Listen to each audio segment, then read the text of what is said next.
G'day folks. So I woke up yesterday morning to find an awesome set of Bonza Blade tips from a maker that hopefully all of you will recognize. The guy is a star. He's a farmer, he's a cheese maker, he's a butcher.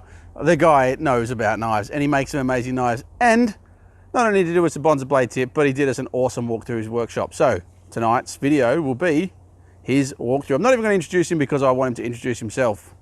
Enjoy. Uru.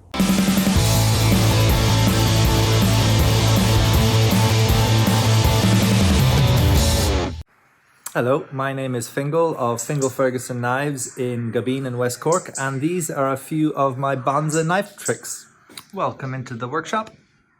So when I'm grinding down the heat-treated blades, I'm a great fan of Cubitron 2s. I think that they're very aggressive, especially with heat-treated blades, and they are very long-lasting, long-life belts.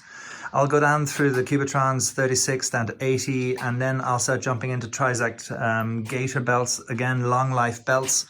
And as I get finer and finer, at some point I will use the variable speed disc sander. A trick I learned from Nick Wheeler and Jeff Fader is that the different direction of scratch pattern will reveal any scratches before they become troublesome. And then I'll go back onto the finer grit sizes, the A45s, A30s, and finish off the knives.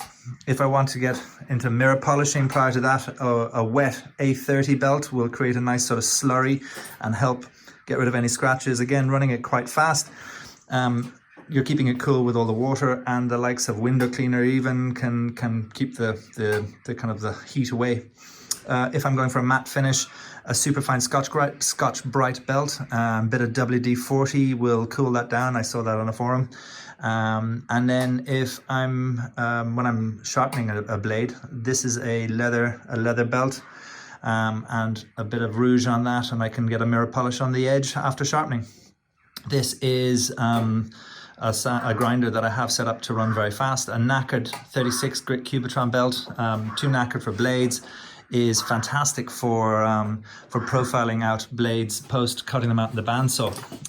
When I'm heat treating, I have two killins, so what I can do is if they're quite close to each other and some blades are chasing the other ones, I can use ice on the aluminium plates, and that will cool them down prior to putting another set of blades into the plates.